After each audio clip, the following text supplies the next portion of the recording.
Deep away in the south of New Zealand lies a 52-mile stretch of blue water. Mountains crowd it close and trees line its shores. This is the long lake the Maoris called Wakatipu. Sheep farmers came here first looking for pasture, then the adventurers in search of gold, then finally the tourist. Queenstown grew on an arm of the lake, and today it welcomes those seeking something else, beauty and a holiday. A narrow neck of land beside the town is now a park, with bowling greens, croquet lawns and tennis courts. And everywhere, trees and still water.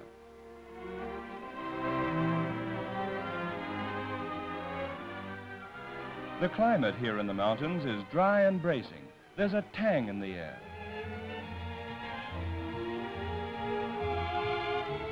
You find yourself doing things you've probably never tackled before.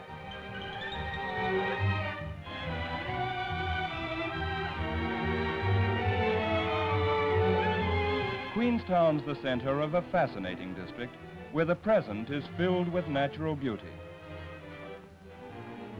but where the romantic past is always visible beyond a screen of leaves. Arrowtown was once a roaring mining town of thousands, but the main street no longer echoes with shouts and cries and ragtime from the packed saloons. It barely hears the whisper of the autumn wind in the trees the old prospectors planted.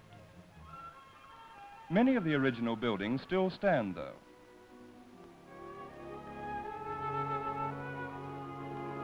And you'll even find a few of the prospectors who have stayed on and mellowed with the town. Remembering, these men can tell fascinating stories of the past. The Lakes County Museum takes you back, too.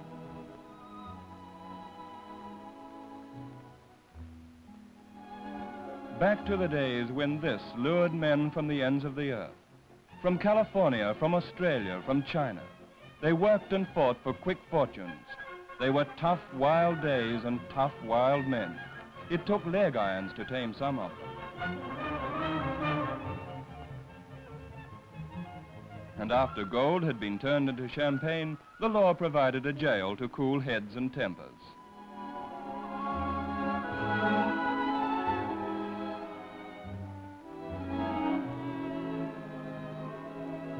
All that's far in the past.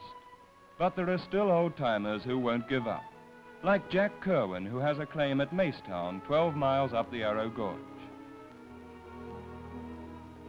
He rides down Macetown's main street. Once this was a bustling town with stores, hotels, and banks. Jack is the last inhabitant, the mayor of Macetown, the Arrowtown people call him. But he's content. He's come to terms with the turning years.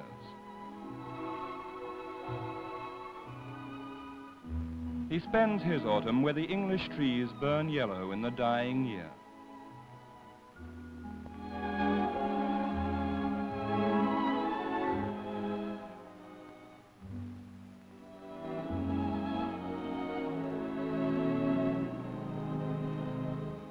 Nature is obliterating the past and the assault on her treasure.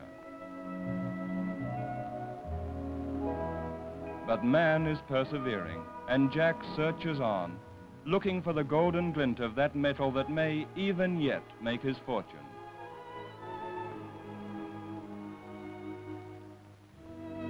From the rivers came the biggest finds and the biggest tragedies. Flooded, they brought death to many miners. They rest in peace now in the skipper's graveyard. Men who came on a great adventure and who never returned. The leaves drift over the quiet graves where they lie. And the mists drift through the remote mountain valleys where they worked. But they changed the face of the land, these forgotten men. They moved hillsides. They altered the course of rivers. They sluiced away the mountains. They threw a suspension bridge across a canyon 300 feet deep. And out of the solid rock, high above the Shotover River, they carved a road. And And over this road went out the fabulous wealth of one of the richest rivers in the world.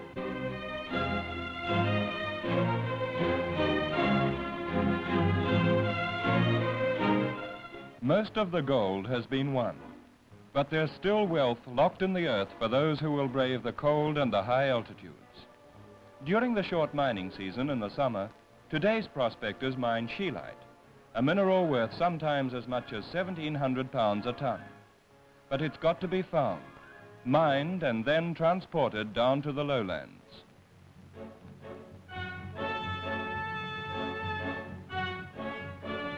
And on the lowlands we find the sheep. Men brought sheep to the shores of Wakatipu before gold was found.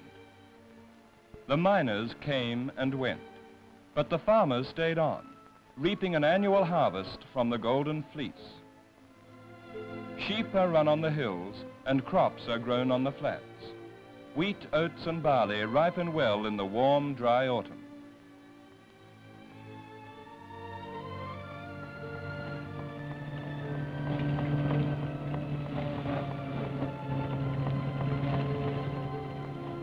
And the sound of the harvesters echoes across the yellow fields and down the sheltered valleys. The year grows old, and autumn passes in a golden stillness. And winter comes.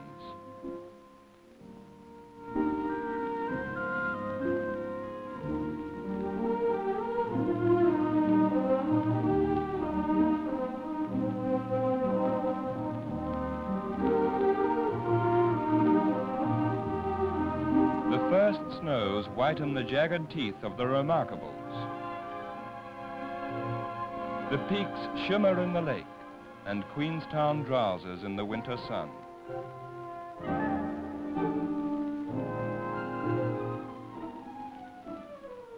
The steamer makes its 35-mile journey, taking sights from Queenstown to the head of the lake.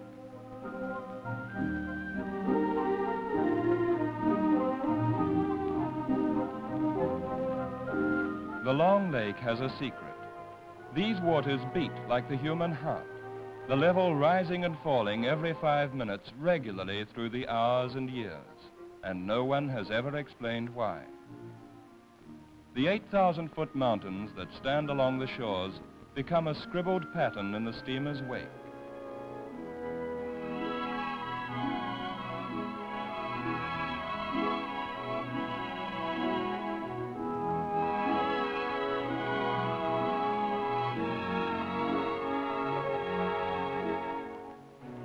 After calling at the sheep stations on the lake edge, the steamer noses into Kinloch at the head of the lake. Some of the passengers go on to Glenorchy and through to Paradise, but others disembark and take buses for the Routeburn Valley. The road winds deep into the virgin forests.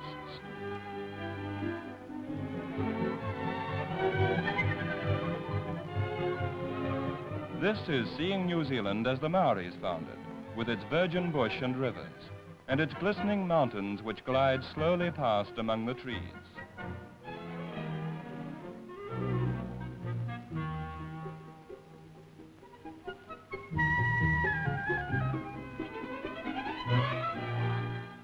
Trampers push deeper into the beech forest, following the mountain tracks and stopping overnight at the huts.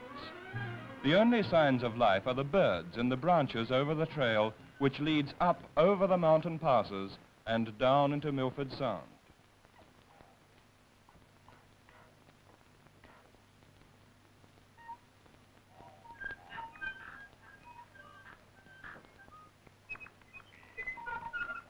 All this region is a delight to sportsmen.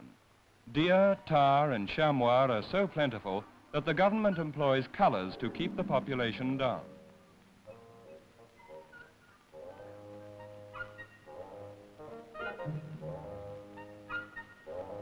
Rivers sparkle in the bush-enclosed valleys.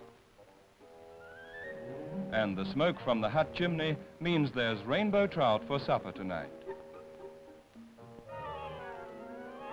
The bush climbs up into the mists, and above them on all sides are the mountains, the snow-capped tops of the Southern Alps, the great chain of white peaks that guards the west coast from the plains of Canterbury. There are mountains all round Wakatipu, and a sightseeing plane from Queenstown climbs above the world of bush and stream into a new world of snow and sky. From their snowfields, glaciers flow down the alpine valleys.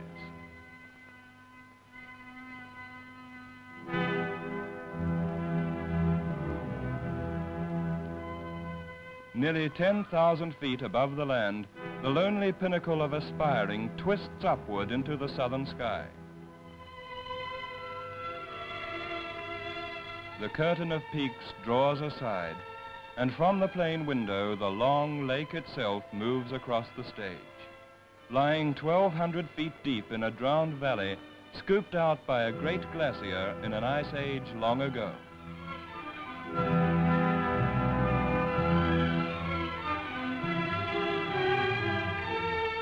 Only 5 miles away from Queenstown is Coronet Peak. This is the skiers' mountain. Miles of undulating slopes lie in the winter sunlight.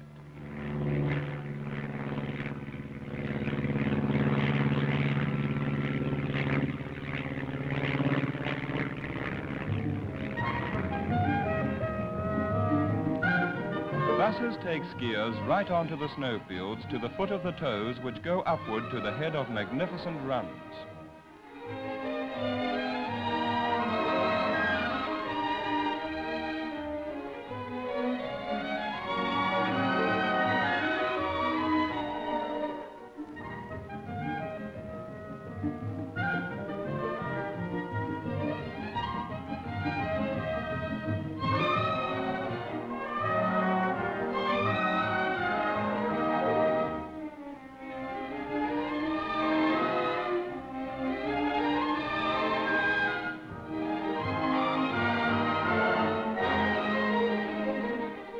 Australians fly over here, and high above the lake, they say they can get more skiing on these long, clear runs in a fortnight than they can get in a couple of years at home. In long, exhilarating sweeps, the skiers glide over the crisp snow, dropping down through the shadows to the purple foothills.